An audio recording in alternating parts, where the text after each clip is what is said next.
Hello, welcome to Wargamer. Exciting news from the reveals this weekend. And Games Workshop have previewed a bunch of amazing new minis.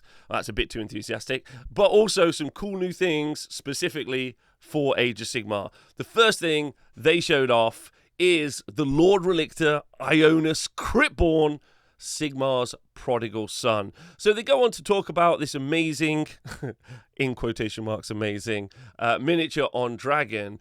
Is a character that we found in first edition. If anyone has been in Age of Sigmar since then, as you can see him here, he's apparently been disappeared or has hidden himself until very recently, where him, this is Ionis Cryptborn, and his dragon have returned with a new, unique quest. Pretty interesting. Now, if you do read the blurb, it does say that Ionis has perfected the ability to transfer souls and, importantly, is trying to make it so that he can save Stormcast, who, as they go through the reforging process, and if you're not sure what happens, every time a Stormcast dies, they don't die. Their soul goes back up to Azir, not heaven, Azir, where they go into a reforging machine, and then they just kind of get battered back out, and then they turn up again, but they've lost their mind a little bit, or they've lost some memories, and then as it keeps happening, they eventually lose their soul and their personality and all these other things, right? So it's not Valhalla, it's not heaven, it's not any of those things, and so they keep returning, and so eventually Stormcast that have been around since the first generation, which are all Ionis' mates, have lost basically all personality, and he is on a quest to save them. Now, this is basically going to be the call storyline from 40k. What we're going to see in 4th edition Age of Sigmar is we're going to see the new Stormstrike Stormstrike armor that we saw at the beginning of 3rd edition for the Stormcast Eternals. We're going to see all of the 1st edition models. For instance, here you see Vandus Hammerhand, who I think is going to get a complete overhaul into 4th edition. The 4th edition box being Skaven versus Stormcast. We're going to see those Stormcast get all turned into Stormstrike, and now we have a narrative justification for it in Ionis. And he's going to just transfer all their souls and kind of save them a little bit. And if you kept up with the lore that happened in Broken Realms, the reason the Stormstrike armor exists is because for a little while, Be'lakor was trying to capture the souls of Stormcast as they were going up to not heaven, not Valhalla, which is cool. So that's who he is, and that's pretty much what we think his impact is going to be on the setting, which I think is fun. I'm interested to know what people think about the miniature. So this is a classic call to action where you leave comments about what you think of the mini in the YouTube comments below, and then that helps me drive their algorithm. So please do that. That would be great. Me personally, I think Stormcast models are a little bit ick. I think they're over. They have, a call to action, as you will. I think they've jumped the shark, and I assume some people watching this are going to be Stormcast fans, and I understand that. I just fully painted a Stormcast army myself. They're not terrible. I just think that they lack this kind of slender lines that I sometimes like on miniatures. I think also importantly, Games Workshop know that about Stormcast, and so they've put them on the coolest miniature in all of Warhammer Fantasy, a dragon. They're like, okay, yeah, Stormcast are a bit lame, but what if it's Stormcast and a dragon? Basically, it's like eating your vegetables, okay?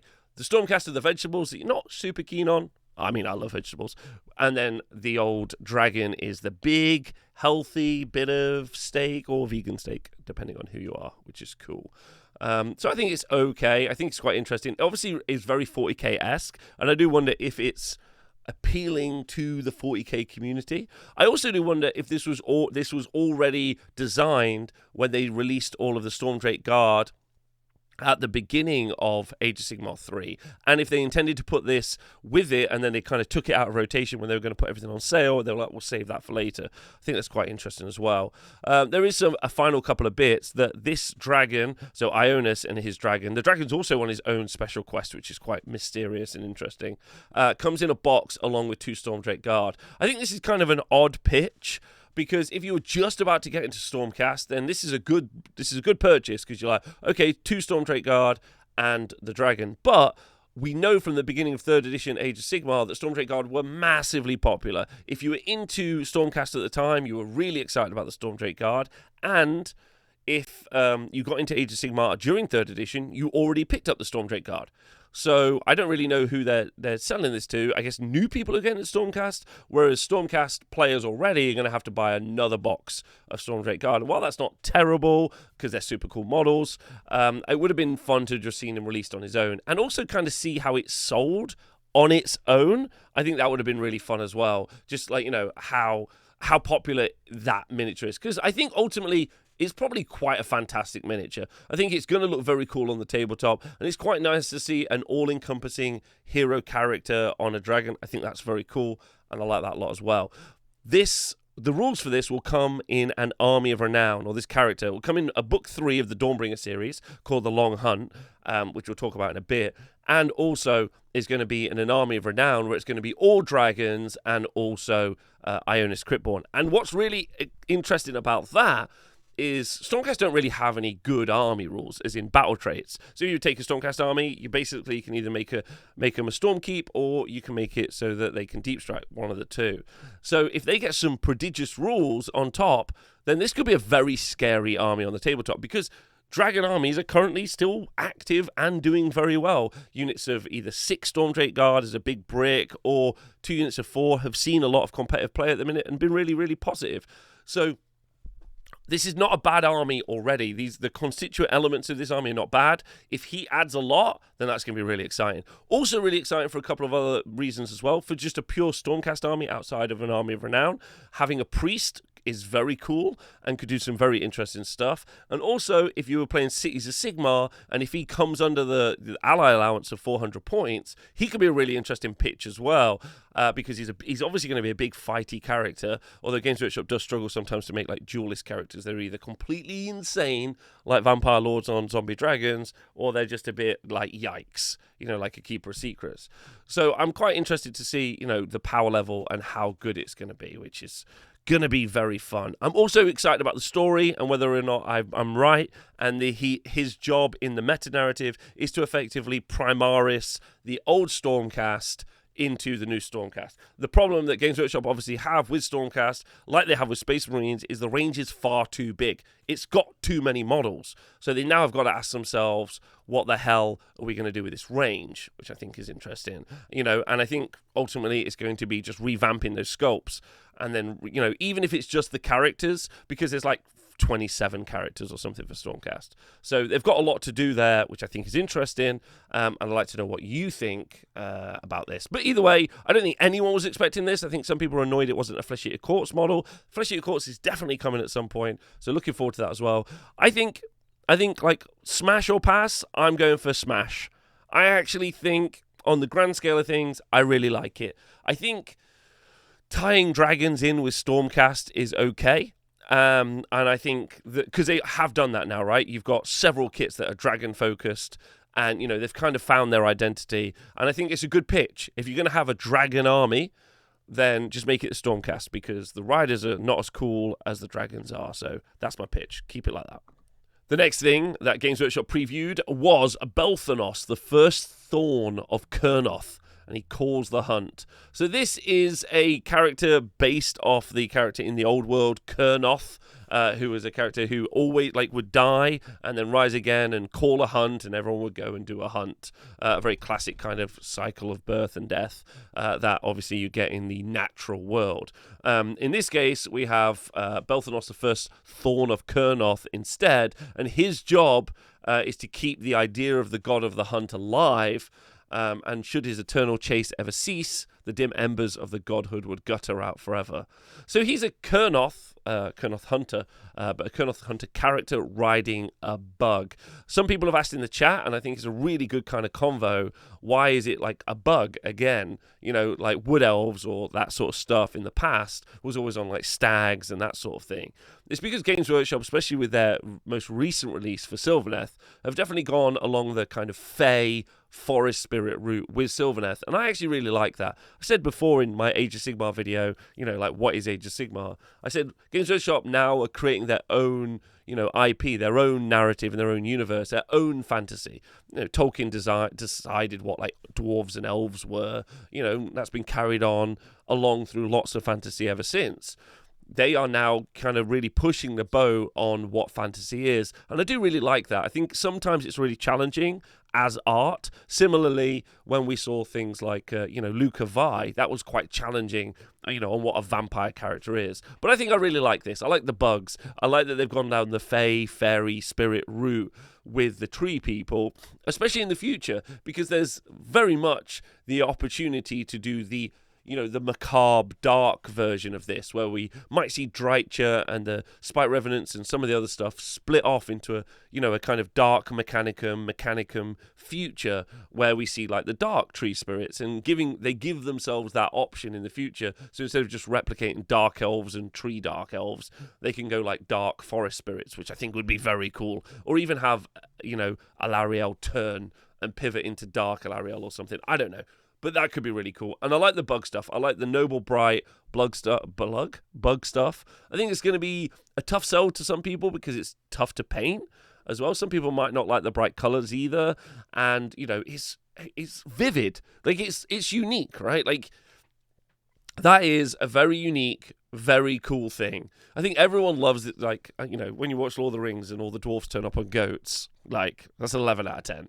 This is something that, you have to get used to, I think. And so on first impression, you're not sure. Like the dragon was a much easier sell. You're like, it's a dude on a dragon. You're like, okay, yeah. I've seen this a lot. I love that. This is new. A dude on a bug. But I think I really like it. I think I really, really, really like it. I think that's really fun. I love the story that they have with Sylvaneth. I love the tree song element, which is why we've got another musician. I do like them harking back to the world that was, and us getting some Kurnoth stuff as well. And I think Sylvaneth as a faction is really interesting. You have the Spite Revenants and Dreicher kind of like evil portion of it. Now we've got like a lot of there's elves integrated into the forest spirits as well with the tree revs, and then we've got the actual like wooden people, the forest spirits, I guess, in Kurnoth, and Tree Lord Ancients and Durthu. And I think this is fun. And I think my only problem with this is that it is a named character. And I have the same problem with this that I did with the last character, which I haven't mentioned yet, is that I would like there to be a dual kit. I'd like me to be able to build a character that is, a relictor on a dragon in the last case, and in this case, just a Kurnothi war leader on a bug. Because if it's a named character, then it's either really, really good and it sees lots of play, or it's not very good and it sees no play. And so when you have an unmounted version, you've got the option to give them like command traits and artifacts, or even just be able to tell a bit more of a story yourself personally with it. So I would love... I'd like to see that as well. As a miniature, though, I think it's going to be divisive. I think it is. I think the chat are a little bit divided on it as well. So obviously I'm streaming live. And I'd just like to know what people think about it. Again, a classic call to action in the comments, and let me know what you think about this. This is obviously going to also feature in a box set, which comes with some Spite Rider Lancers and also a unit of 3 Kurnoth Hunters. And you can build either of those two. They're multi-part kits, so you can either build them as Spite Rider Lancers or the other version of the Bug Riders. And then also the Kurnoths can either be like scythes, bows, or swords. So it's quite a nice like starter kit, to be honest, and it comes as an Army of Renown, which Sylvaneth have like a lot of their kind of way they play built into their battle traits and their army traits. Obviously the forest, I think they'll end up probably keeping the wildwood mechanic, but they might not, and instead they might get like a foot mechanic as well. And the fact that you can have both Kurnoth Hunters and also the Bug Riders in that means you've got quite a lot of units compared to some of the other armies of renown. So it'll be quite interesting to see how that plays ultimately when we see it. Anyway, I'm interested how everyone feels. Let me know what you think. And both of these two releases are going to be featured in the third Dawnbringers book. Games Workshop haven't announced how many Dawnbringers books there are, but the rumour is there's going to be 5. Which is quite interesting. But it does seem that Dawnbringers 2 and 3 were very different to Dawnbringers 1. Dawnbringers 1 almost felt like it was a preview, with Dawnbringers 2 and now the third one being kind of like this new paradigm for Age of Sigmar. Because in Dawnbringers 2, which is only just released, I did have a question in the chat, how come we're not seeing a lot of the Dawnbringers armies in competitive play or even in tournament play? And that's just because it just takes a while to produce those armies. You know, Trugg has only just come out. Big Pig only just released, so it takes a little while for people to paint them and get them ready to put them on the tabletop. But there's an event just this weekend, as I'm recording, in Atlanta, where definitely there's a KO Army of Renown playing. And also, last weekend when I was in the US, I played against a Trug's Trog herd. So they definitely do exist. It just takes a while for people to build them. The reason this is important is in the last Dawnbringers book, we got this brand new thing that we'd never seen before called Armies of Renown. And this is a very, almost like pre-built army list that's very closed off, only lets certain units play inside of it. And in this new Dawnbringers book, we're going to get 4 new armies of renown. So it's going to take us up to 8 armies of renown. We'll talk about what they are in a minute. The kind of ongoing story here is where in Dawnbringers 2, what they did was they effectively kind of introduced the armies of renown. They remind me a lot of the End Times books, where in the End Times you would have like this big clash, like the battle outside Nuln, and then you would have these different kind of like regiments and armies that they would like portray in art and talk about, which I thought was very, very cool. They unfortunately didn't carry that over into the Dawnbringers book 2, which I would have loved them to have done, because I think that was a very fun little thing. But they are effectively creating these kind of like existing armies, which will, I guess we can put some emotional kind of like baggage into, and then if they end up like dying or falling apart, then, you know, we can become sad, etc. So that's the ongoing story. They effectively are like, we're going to introduce these. And in them is going to be, obviously, the Army of Renown for the Dragon guys. And that is the Draconith Skywing. And then there's also going to be one for our Sylvaneth Bug guy called the Evergreen Hunt. So the Draconith Skywing will most likely only allow Draconith characters. It says an all-mounted force of Stormcast Eternals, so it'll probably only be, Stormdrake Guard. But they may also let, like, Dracoths play, but probably not. There's Dracolines, which they've put themselves in a super weird position at, where it's a dragon, but it's a lion, so they somehow aren't in it, but might be in it, I'm not sure. But Stormdrake Guard, definitely. Dracolines are really weird. Because at one point, they clearly were almost going to do tigers. They were like, okay, Stormcast are about tigers. And then someone was like, no, let's make Stormcast about dragons. Okay, let's pitch it the other way, which I think is quite fun. So Dracolines are kind of like in this weird spot. Anyway, so that's what we're going for that. For the Evergreen Hunt, it's most likely going to be the Bug Riders, so the Spites, Revs, etc., and also Kurnoths as well. So probably you won't get things like Spite Revs on foot, Spite Revs on foot, Tree Revs. Probably like True Lord Ancients and stuff won't be in that list, which is interesting. And then they've talked about there being 2 more. So there's going to be a Gorgeous Warband and a Fireslayer Warband. Oh, thank you to Scale in the chat for donating 5 gift subscriptions. That's awesome, especially to legends like Kench and Dom. That's so great. Thanks very much. Appreciate you. So the Gorgeous one is called the Roving Moor. Which is quite interesting because, in fact, I've got it here, so let's take a moment to look how prepared I was for this video. So the Warcry box, this one, the Hunter and the Hunted, I got it for the humans, but it's got a Moor pot in. You can see it there. There's the Moor pot. Now, this is a unique new Moor pot, which is different to the one that, you buy already. And it's got this unit of Gorges in it. And it's kind of weird because the rules for those Gorges for Age of Sigmar are probably going to be found in Dawnbringers Book 3, but the models are in the Warcry box, which is quite weird. So it's kind of, you got to buy the Warcry box to play with the Gorges. Are they going to be playable with the rest of the Ogre faction as well? No. So somehow Games Workshop is still able to completely cut Gutbusters out of an update, which I'm so proud of them. They've never been able to do that, which has been so impressive. Really good. Anyway, so what have we got? We got Gorges. As Gutbusters and Gorges nimbly weave between them. Interesting. They have said that Gutbusters will be in this, but I don't think they'll be able to. Now, they've got a special rule driven by starvation. Friendly Gorges units not wholly within an inch of a terrain feature start charge phase can attempt to charge even if they ran. So they got run and charge with the Gorges, but we don't know what the Gorges profile is yet, and if it's going to relate to anything else in the Ogre book. And because it's an Army of Renown, they might not get things like Ogre impact hits and other stuff like that, which is interesting. We are getting some information, though, from the chat, from Calisius, who has said that the Moor Pit, which is not the Moor Pot, so that's the thing that's in the Warcry box, if you fail to smash it to rubble, then you take 3d6 mortal wounds in response as it eats you back, which is quite fun. Smash the Rubble is something a monster's able to do, 2 terrain features, which I think is really fun. They said it was Butchers and Gorgers. Okay, so still not Gutbusters. Sad. Okay, well, that's going to be interesting, especially as I would hope they're going to sell the Gorgers on their own, not just in the Warcry box, but then if you want the More Pit, that's only probably going to be in the Warcry box. So this feels like a heavy push to buy that Warcry box, which I think is quite interesting. So, and I don't know if it's already sold out at the time of recording. It only was available to buy yesterday. It was on pre-order the week before. So I'll be interested to know if that's sold out, because then this is effectively an army that might already be locked out of contention of being able to be played by release versus anyone actually wanting to play it. Now the really exciting one is the Lofnir Droth Keepers, and what this effectively says here is that units of Fire Slayers are going to be able to use a Magma Droth to be like transported like you would a Caradhran Overlord's boat. And because the way it says that you deploy the unit outside of 3 inches of the enemy, which is really good, which means you can get really close to the enemy with this kind of like new transportation system.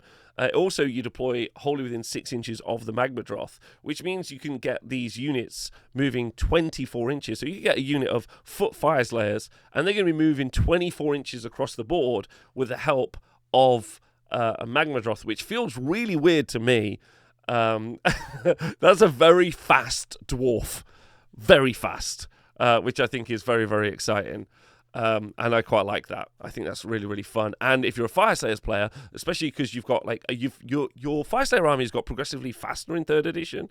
When you've got Flame Keepers, you got countercharge in the enemy's turn. Then the Grimhold Exile came out, and then you were able to run and charge. And now you're just getting transported around the board like your Caradhran Overlord, which I think is really interesting for a very fast and fighty army. So I'm actually quite excited for this. I think this is really fun. Also excited for the story as well. I've been keeping up with the Dawnbringers story, and I've actually quite enjoyed it.